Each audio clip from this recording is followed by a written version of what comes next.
I'm lined up. Well, before I jump into this message, this seems to happen to me a lot, where it'll be early Sunday morning, I'll have a weird dream. That tends to be when this happens. I was looking through my journal recently, and that's the bulk of my dreams, is just right before I get up. You know, somewhere in between like 5 to 7 on Sunday morning, I'll get a dream. So I had an interesting one. You were in it, and Oliver was in it. Oliver was in it in kind of a weird way. So in this dream, this is weird. I haven't had too many dreams where I looked like another person. In this dream, I looked like Oliver, except a younger version. How old are you now? 14. This might have been like you when you were 11-ish, maybe? 11, 12, something like that. You were smaller. So anyway, in this dream, I'm over where we used to live, over here on 16th and G Street.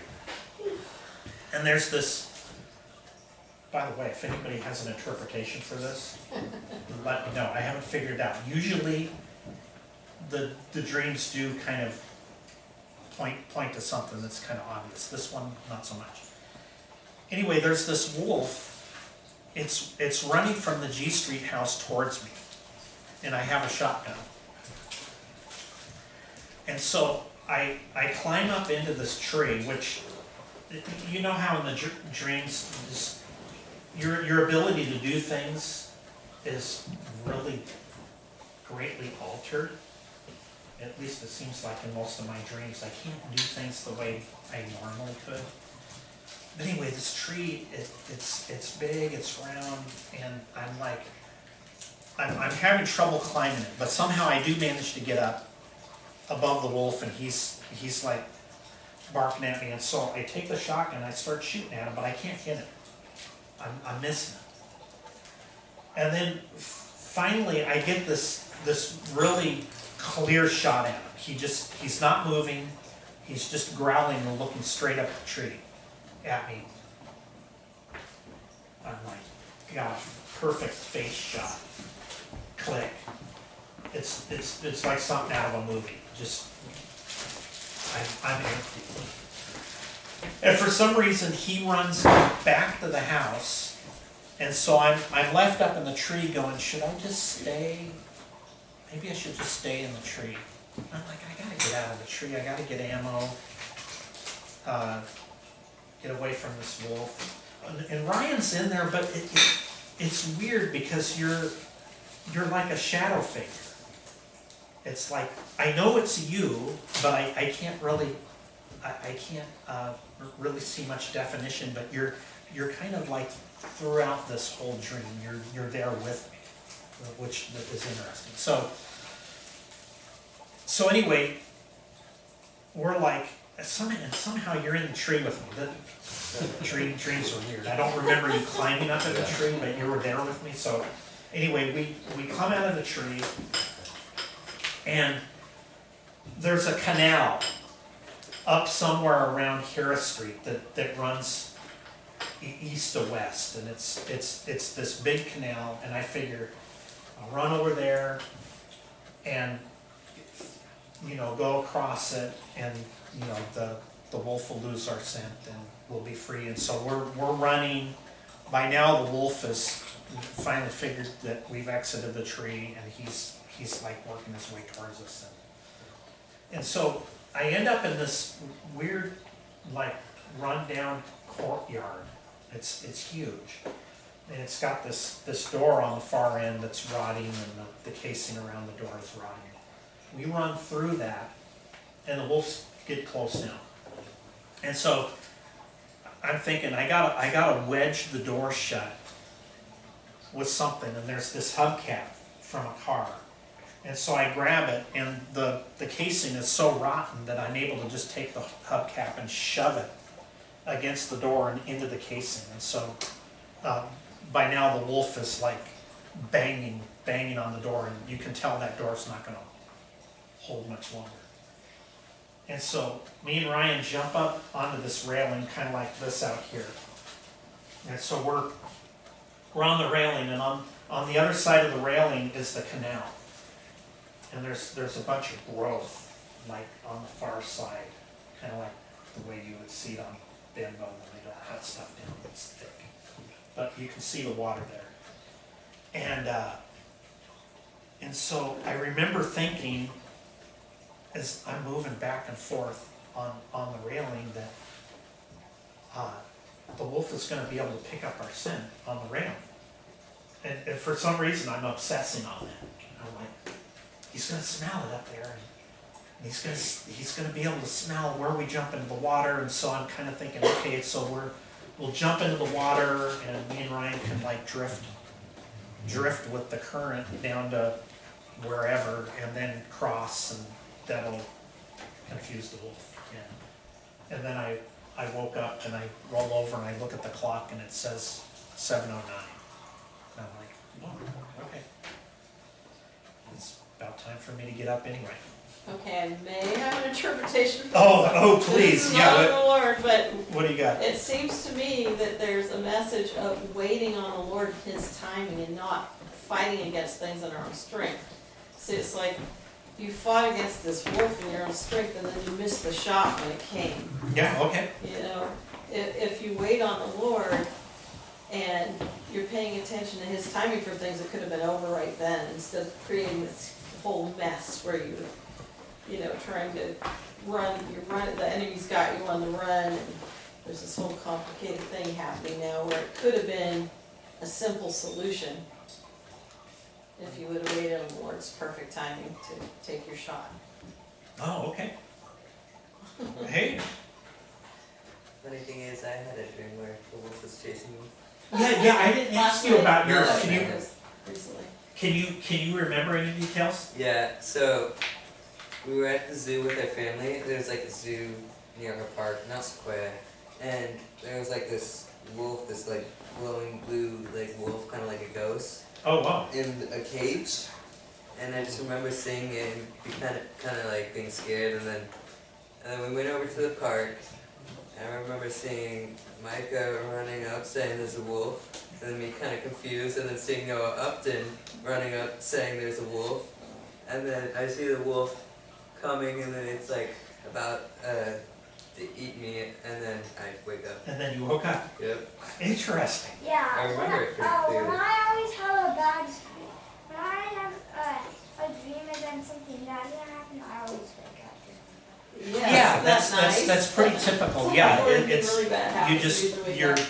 the fear just gives you like the start. Like, I think I'm gonna end this right now. You're up. Just wake Yeah. up. Yeah. Yeah, that tends to be the way it works. It's like, just something really bad is about to happen when you wake up. Yeah. It's the mercy of the Lord. Yeah. I don't know. I used to have a problem, like in things like that, where bad dreams and things like not being able to call on the Lord. And I remember being frustrated about that. Yeah. Like, why can I not remember to call on the Lord in my dreams? You know? And it always bothered me. And then, I would pray that it's like, God, help me to remember you even in my dreams. In your know? dreams, yeah. Yeah. And then there were some times where I was able to, and it, Oh, and nice. it totally ended it, and stopped it, and I was like, wow. So, I don't know. Yeah. Yeah, that is good. Yeah, because I mean, some of them, it's tormenting Yeah. when you're in the dream. In some of the circumstances, when you think about it later, you go, well, that wasn't really that big of a deal, but in the dream it was. Yeah. And you're just like stressed out. And Yeah, you're just. We have a very real enemy, and it's not other people.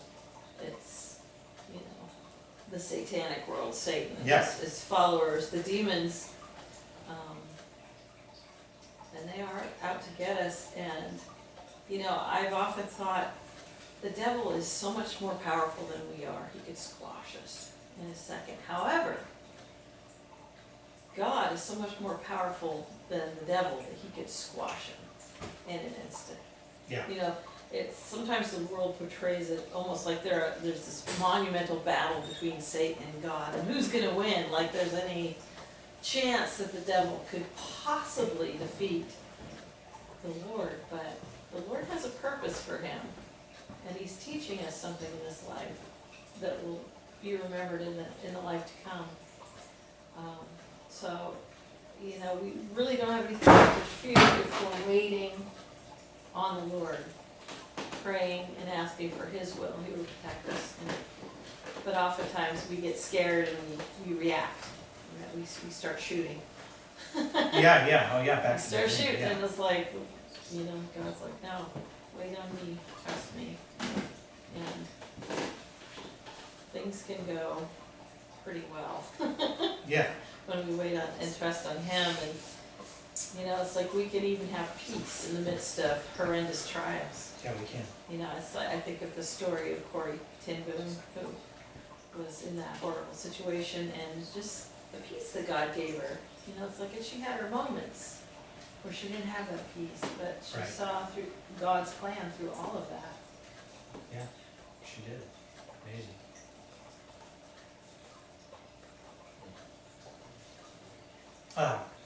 Anyway, so that wasn't really what I was going to preach about. Which,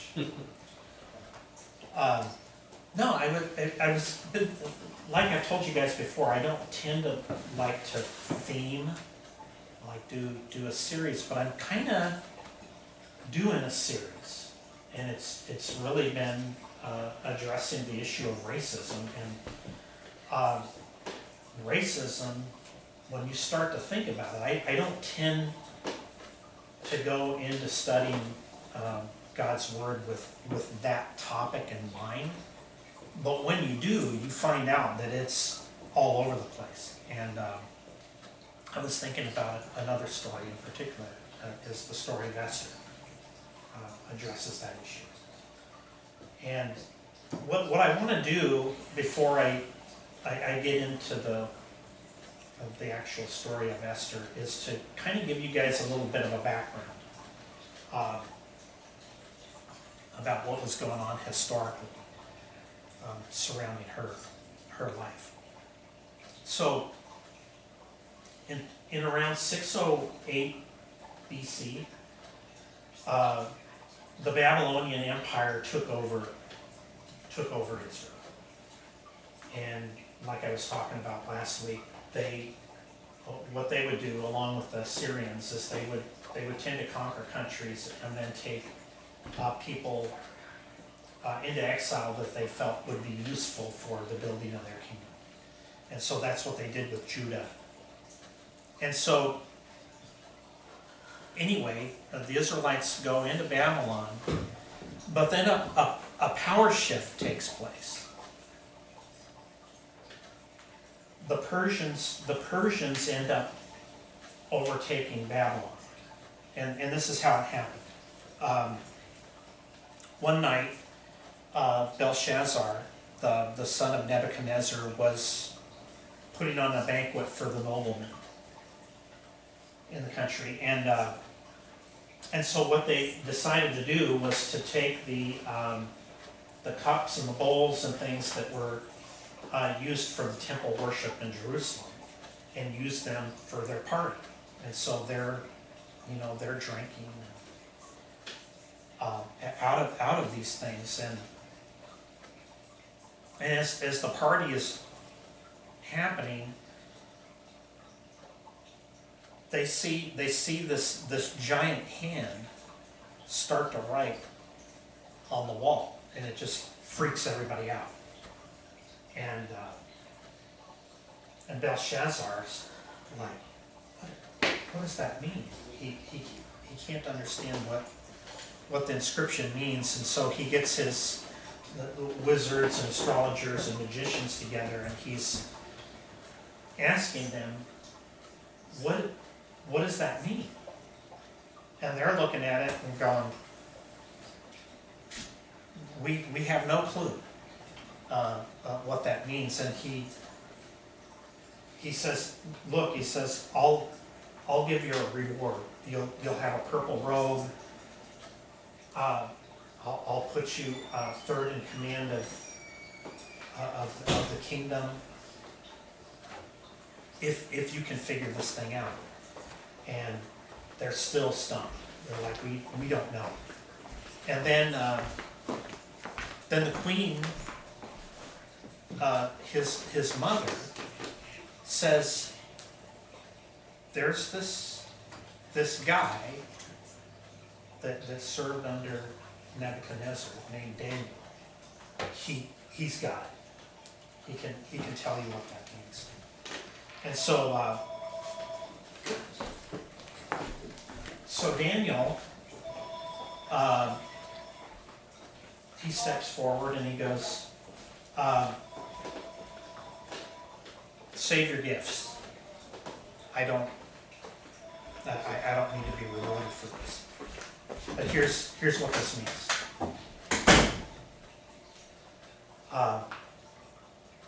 Your father, Nebuchadnezzar, was a cruel. Who is that? Is that your mother? Okay, so anyway, so he says, your father, he was proud, he was cruel, but he repented. He repented and ended up giving glory to God. And he said, you have not followed his example. You missed out on the essence of what happened in your father's life. And the inscription is saying, you've been weighed in the balance, and you have been found wanting. And your kingdom is going to be taken from you. It's going to be the Persians. The Persians are going to overtake you. So while this is happening, there's an element of the story that's not in the Bible, and it's this. Outside the city, well, here, this is what you need to know about the city of Babylon. They had these walls that some people think were as high as 300 feet high, and they were thick enough for a chariot to ride on top of the walls. And it was by all accounts a fortification that would have been hard to get through even during World War I. This thing was pretty impressive. But it did have this interesting feature where the river Euphrates ran underneath the walls. And so Cyrus came up with this plan to have the Persian engineers to divert the river. So the river was being in the final stages of its diversion when this party was taking place. And so, and the other thing is, they had these gates, in case the water levels did drop, there would be these safety gates that would be shut underneath to keep people from coming in. They were open. Whoops. Yeah, somebody dropped the ball. And so, anyway, these guys were able to wade in underneath the walls, and they basically took over Babylon with hardly a fight. So anyway, that's what happened. So this kind of sets the stage for the book of Esther. Esther lived not under Babylonian rule, but she was living under Persian rule. Now there's a few other interesting things about the book of Esther. One is her name means star, the other thing that's fascinating about this book is there's no mention of God in it. Even though God's sovereignty is all over this book, his name isn't actually mentioned. And there's only one occasion in the book where it talks about prayer. And the other thing that I find really interesting about this book, and I hadn't really thought about it before. This is the beauty of studying God's Word, is you'll study it over and over during the years, and you're going to keep getting new pieces of information as you're reading. So something I hadn't thought about.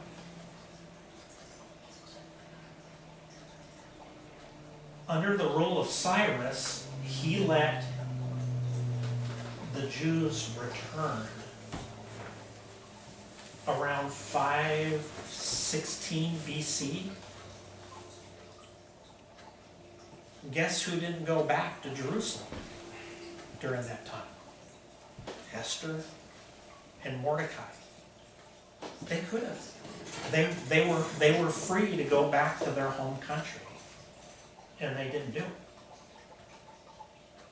because the king that was in power when Esther was there was Xerxes. So we know that this was some time after the exiles returned. So kind of a little fascinating thing. I'll come back to that. So anyway, so Xerxes is the king, and yeah, what's happening? Why is the conversation happening right now? Anyway, thank you.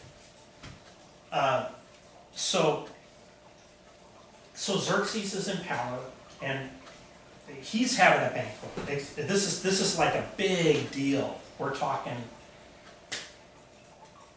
all week. They're having a party. All of the men, all the noblemen are gathered with the king, and the queen Vashti. She's gathering for a week also with the women. And so big party. And anyway, by the seventh day, the king is pretty lit. He's feeling it. And his wife is this beautiful lady, and he wants to show her off to the nobleman. And so he sends for her, and she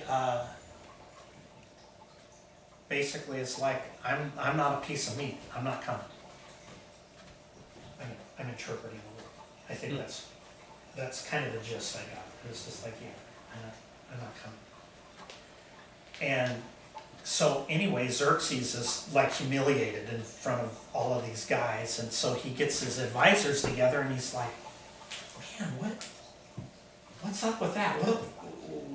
What recourse do I have here? He wants some legal advice. It's like, what do I do? And they said, well, look, she made you look bad, and she's setting a horrible precedent for the rest of the women in the country. They're basically seeing that and going, oh, well, if she can shine the king, then why should we obey our husbands? So they told him, what you need to do is banish her. Just make her go away. There's nothing in there to indicate that she was executed, but she does. She just disappears. That's the end of her. It's quite possible that she was actually still part of his harem, living in the palace somewhere. But basically, he was like, I'm not seeing her anymore. So these same advisors say, okay, well now you're going to need to get a replacement for her. So the idea was, we're going to do like this big beauty pageant thing. And so what you need to do is get And, you know, Babylon had conquered all of these different places, so there was the women of all kinds of nationalities that were in the kingdom. And so he said, all right, go throughout all of the provinces of Babylon and get women from there. And then they were to go into the care of, I forget her name, but she was the woman that was in charge of the harem. And that they were going to get beauty treatment for a year. Like, what did that look like? What, you soak yourself in mayonnaise? And, I don't know what they were doing. But anyway, so they were going to, mayonnaise, cucumber, wrap yourself in cellophane. I don't know. We thought 2 hours in the bathroom on Sunday morning was bad. Right. Yeah. So anyway, and so then each of these women, I don't know how many women he ended up going through during this process, but I have to think that it was a bunch. So each of these women would come in, and finally Esther shows up. Oh, and just kind of going back a little bit, Mordecai had told Esther in no uncertain terms, you are not to tell anybody that you're Jewish. That cannot be known. And so, anyway, she shows up, and Xerxes is like, oh, she's a 10. She's a 10. And the scripture says that everybody admired her. She was beautiful, and he was like, okay. So he grabs a crown, boom, puts it on her head, and it's like, yeah, you're the queen. Anyway, so I put the funniest things in my notes. I'm like, Radiant Girls.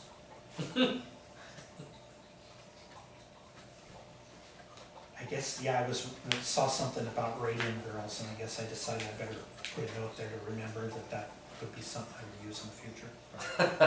Most likely. Anyway, so she becomes king. Mordecai, he gets elevated too.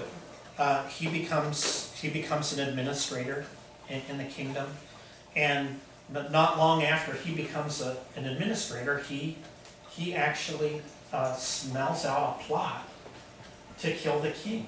There's these two eunuchs that were conspiring to take the king out, and so he tells Esther. Esther relays the message to the king, and these two guys end up being hanged. Also, around the same time, the king promoted this guy Haman to be one of the chief administrators in the kingdom. And so here's the thing.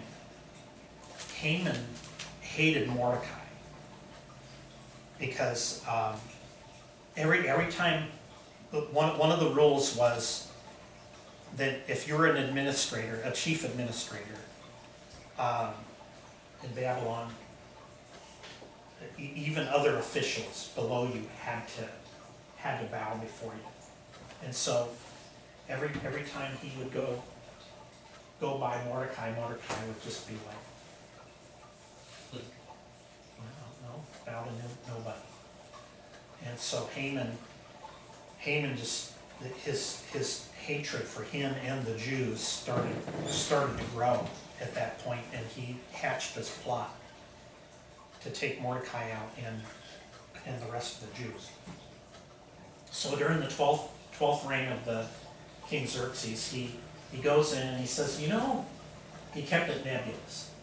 He says, there's this group of people in your kingdom. that don't obey your laws.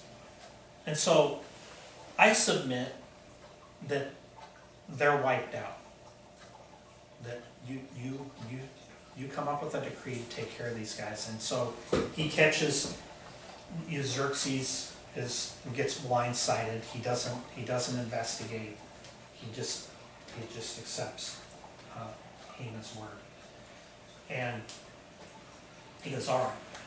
So he takes his signet ring, he stamps the proclamation. And the thing with Persian law was, if the king decreed something, it was like the voice of God. It's gonna happen, it can't be broken. And so, as soon as he put his signet ring on that, this was destined to happen. And so, anyway, they made copies of this, they sent this proclamation throughout the kingdom, that on the 13th day of Adar, the Israelites would be killed. And so, as this was circulating through the kingdom, it was creating confusion. And it says that the king and Haman sat down for a drink as the kingdom went into confusion. And so anyway, Mordecai catches wind of this and it's like, man, something's got to be done. And so he relays this to Esther, which is, it's interesting. Esther was actually a little slow in receiving this information. She knew something was up, but she didn't know what.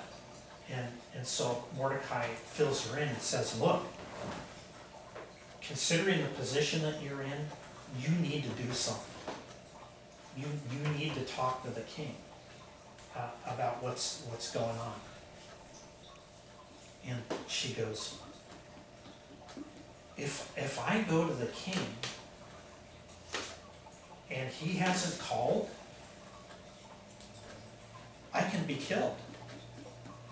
You don't do that. Even in my position as queen, that could be a death sentence for me. She said the only saving grace in the situation would be if he takes his scepter and he extends it to me and I can touch it. I don't know.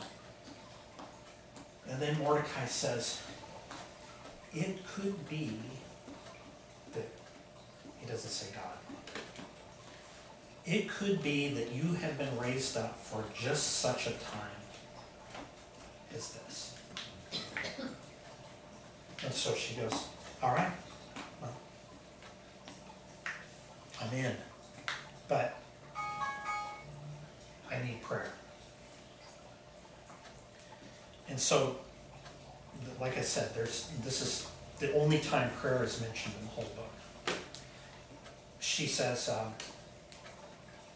I need to let all the Israelites know that they need to be praying and fasting for the next 3 days before I go in to see the king. And so she, on the third day, she goes, all right, I'm gonna go in. So she goes into the king, and I can imagine how she felt. It's like, well, maybe this is my last day. So she goes in, and the king sees her, grabs the scepter, and extends it to her. So anyway, he goes, what do you want? And she goes, this story is fascinating, because in my mind it would be like, okay, this is the time to spill the beans and go, hey, this Haman guy, he's got you to sign this decree, and none of that. She just goes, I want to have you and Haman over for dinner tonight. And so they come over for dinner, and then the king you know, after they had been there for a while, he goes, so what is it that you want? And he said, I would give you up to a third of my kingdom. Ask away. What do you want? And she still doesn't reveal what's on her mind yet. She goes, I want you guys to come over for dinner tomorrow night, and I will tell you then. So she's like building this thing up, right? And I'm sure that the king was getting pretty curious at this point. It's like, oh, okay, where is this heading? And so, anyway, in the meantime, Haman is feeling it. He's like, he has like, I guess you could say like an after dinner party at his place. His wife's there. He invites his friends and he's like, man, I just got invited by the queen to hang out with the king, and he was just kind of glorying in his position. He's like, I'm wealthy. He's boasting in his riches. He says, I got all of these sons. I'm going to have this great legacy to pass on. I'm one of the chief administrators to the king, and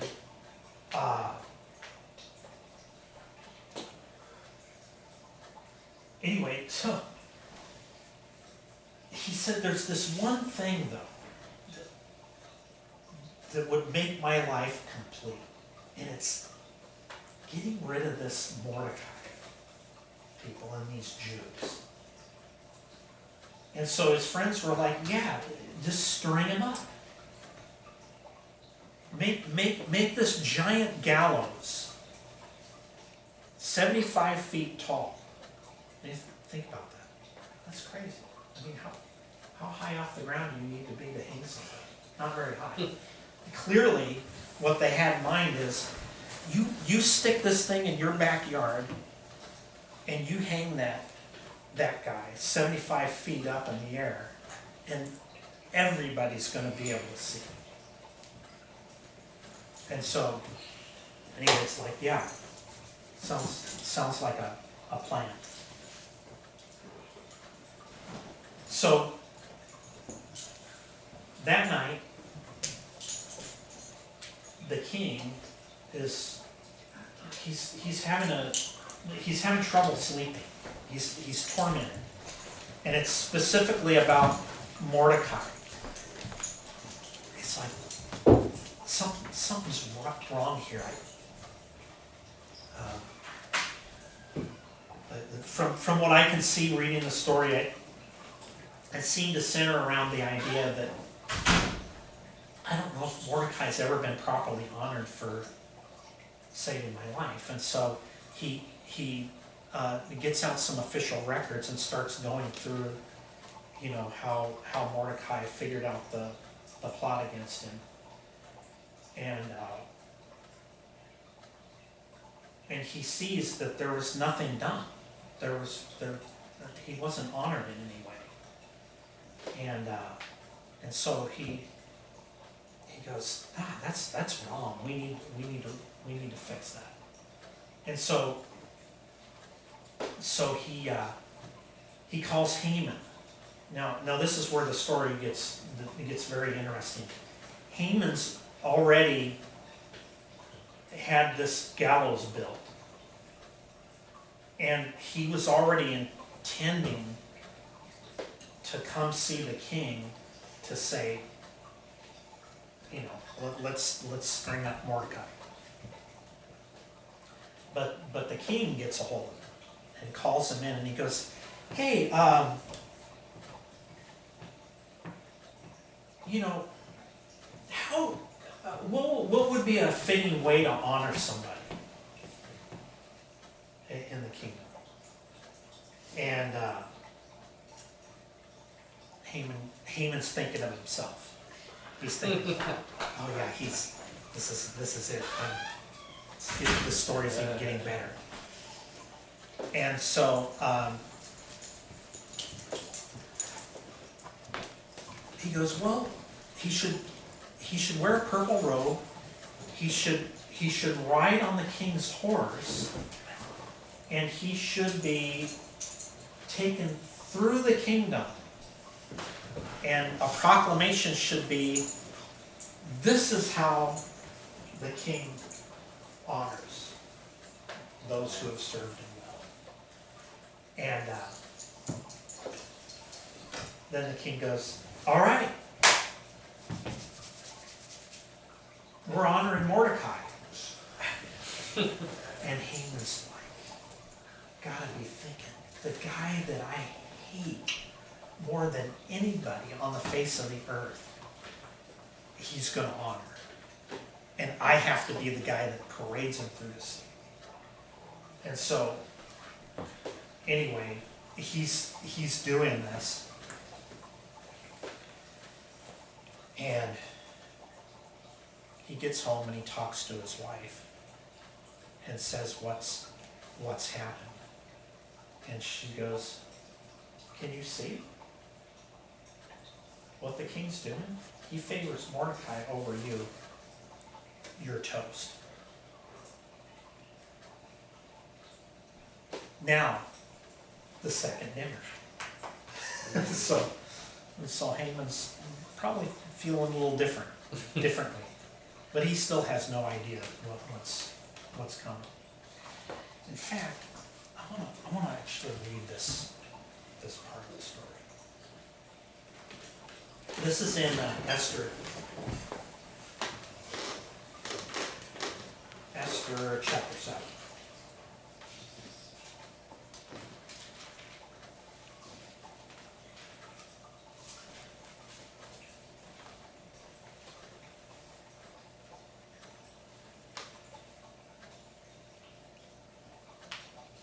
So the king and Haman went into feast with Queen Esther.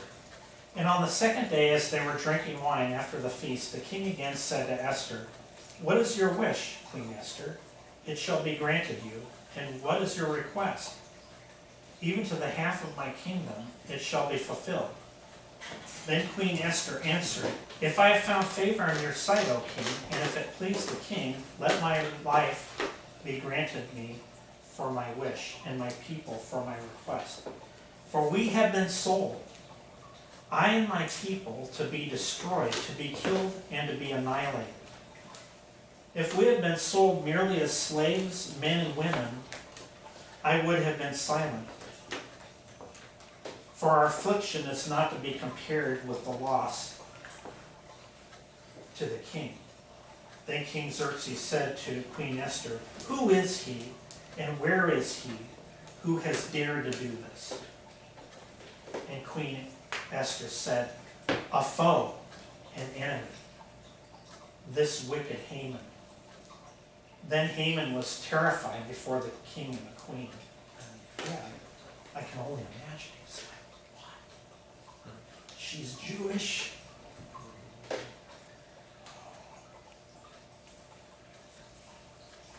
And the king arose in his wrath from the wine drinking and went into the palace garden. But Haman stayed to beg for his life from Queen Esther, for he saw that harm was determined against him by the king. And the king returned from the palace garden to the place where they were drinking wine, as Haman was falling on the couch where Esther was. And the king said, will he even assault the queen in my presence, in my own house? As the word left the mouth of the king, they covered Haman's face. Then Harbona, one of the eunuchs in attendance on the king, said, moreover, the gallows that Haman has prepared for Mordecai, whose word saved the king, is standing at Haman's house, 50 cubits high. And the king said, hang him on that. So they hanged Haman on the gallows that he had prepared for Mordecai. Then the wrath of the king was abated. So, wow, what a interesting turn of events. So, there's Haman hanging in his backyard. So, anyway, there was still the issue of this impending date, though. That, again, like I said, if a Persian decree was made, it was going to happen. So there was still this thought that the Jews could get killed. So Esther pleads with the king. It's like that needs to be overturned. It's like it can't be overturned. However, what I can do is I can free the Jews to take up arms and defend themselves, and it can be averted that way. And so that's what happened. Fascinating story. Well, what can we gain out of this story? I think there's a lot of things that we could get out of it, but there's a few things I'll kind of hone in on. One is, remember Queen Esther and Mordecai could have went back to Jerusalem, right? The Jews had been freed. They had served their 70 years of captivity as prophesied. They could have went back. But God had plans for them in Babylon. And it's just like Mordecai said to Esther. He says, it could be that you were raised up for just such a time as this. And the fact is, she was. She was. Esther and Mordecai would be used by the Lord to preserve the Israelites.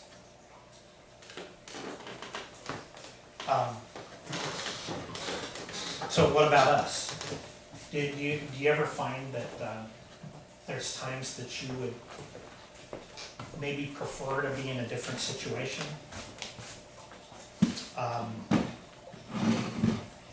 Be gifted differently, perhaps? Maybe even live in a different place? But God actually has us in places that He wants us to serve. And that's something that we need to be praying about. It's like, okay, well, I might have an inclination to do something different under these circumstances, but what do you want me to do? How do you want me to serve? Right? I was thinking of, for instance, the kind of the mass exodus that's taking place in different parts of the country right now. Some people are just like, you know what? I want out of California. I'm done with California. I'm done with Humboldt County. I want to go somewhere else. Maybe Idaho, maybe Texas, maybe. But the question is, where does God want you? And how does He want you to serve? It could be different than what you're thinking. We don't know for sure, but I have a feeling Esther and Mordecai were faced with that. It's like we've been living in Babylon all these years. We have a chance to leave and go back to our homeland. But they ended up staying. God had a plan. God had a plan for them in Babylon. Here's another one. You remember the story of the demon-possessed guys that Jesus found in the tombs, in the gatherings. Well, there's an interesting dialogue that happens after Jesus delivers these guys from their demons. He's talking to one of the guys, and the guy is like, "I'm going with you, right? Can I go with you?" And Jesus, for, you know, he had other people following, but with this guy, he goes, "No." He says, "I want you here. I want you to minister to these people." "Yeah, but no, I want you here." And so he went through the area proclaiming what Jesus had done for him. If you go to that area now, there's two churches there. There's an old, the original church that was built down in that area, and then there's a newer. But the gospel went into that region because this guy obeyed the calling that the Lord had for him, which is, "I want you there. That's where I want you." So, the other thing too is you see in this story how when God makes a decree, it happens. And his decrees are a lot stronger than the Persian decrees. And his decree was that the Messiah would come for the Jews. In particular, that the Messiah would come through who? Which tribe? Judah. Who did Babylon take into captivity? Judah.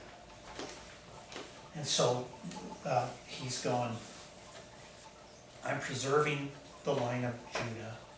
The Messiah is coming through there."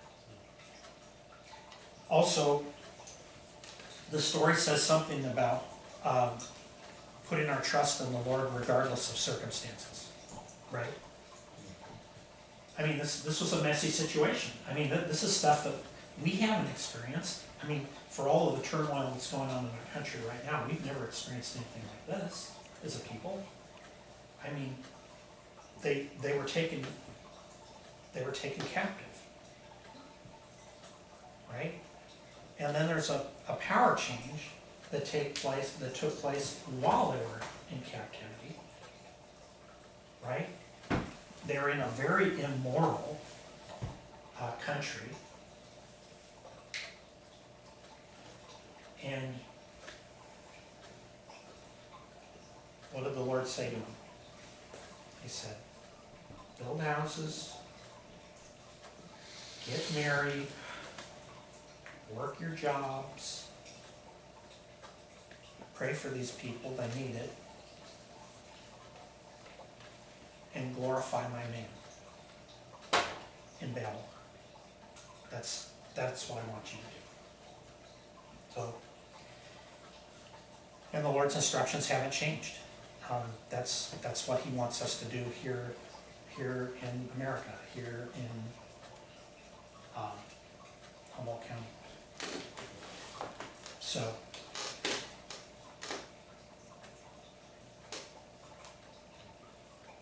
because you think about it. Are things changing in our country right now? Is there turmoil? Yeah, there is. But the Lord's message for us has not changed. We're called to serve those around us. We're called to bring glory to His name through how we are living our lives and the way we proclaim the good news. So, anyway, any thoughts on that?